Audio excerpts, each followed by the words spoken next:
Welcome back to Sunrise Daily. Well, Mr. Norris in Quakers, SAN, joins us now to give his perspective on our focus today. Thank you for coming on this morning. A pleasure. Let's start off with the assets declaration. I know the headline to the president says, "Stop harassing me." He was talking to journalists in Ghana. I hope it's not an extension to Nigerian journalists as well. But then he's made it public. Many do say, well, look, that's a submission. They're asking more questions. But in the meantime, that's on the one hand. And governors, although there's another headline here, which he says he thinks that others should also follow suit. Do you think that governors should also make theirs public other than submitting it to the Code of Conduct Bureau?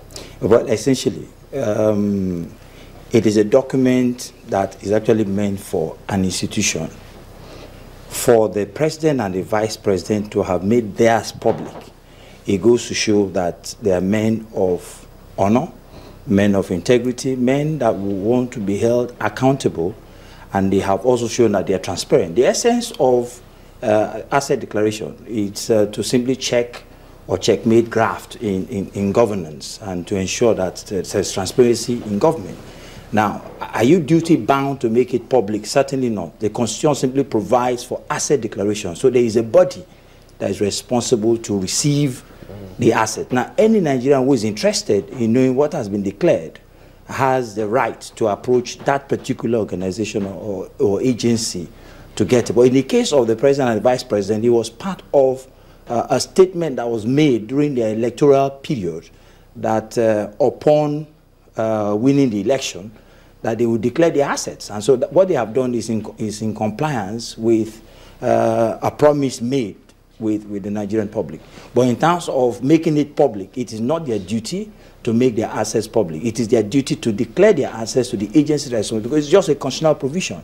But they have gone a step ahead, just like the late Yar'Adua did his own as well, to make it public. In other words, I've submitted it to the authority. I'm also declaring to Nigerians, these are my assets, these are the things that I have. If you want to do verification, in fact, the agency that is responsible for verification is also the same body that receives the asset form. It's actually a form. You declare those assets.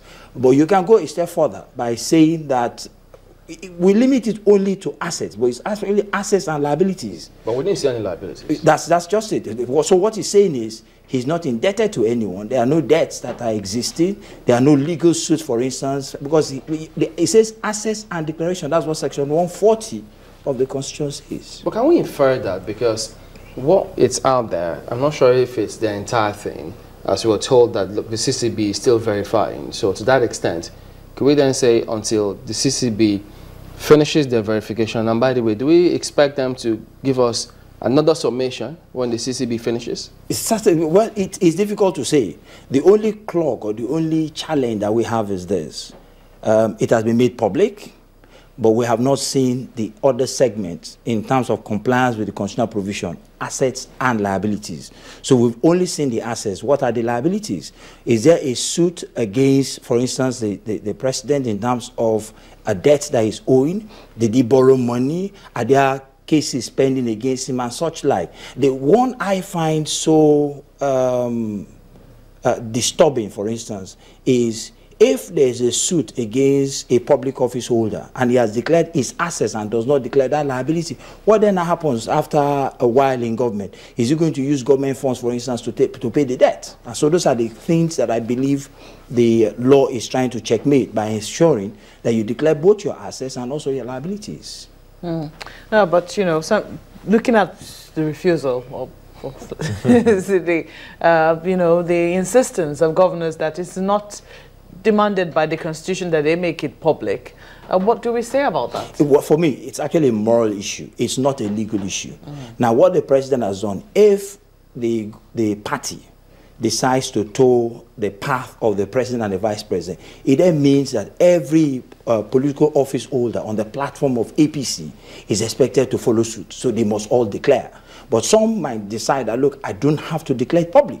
The agency that is responsible is the CCB, which is the Code of Conduct Bureau. So go there and obtain whatever form I have declared. But you see, the beauty of all of this is we must now begin to strengthen our institutions. Now, if the CCCB haven't received the asset declaration form and haven't done verification, only to find out that there are certain assets that have been left out, such a person will be prosecuted. It's already there. So it's a crime? Yes, it's a crime. But you see, I realized some time back, I think it was a particular NGO took this matter to the CCCB, made a request on the asset declaration form of the president. They declined.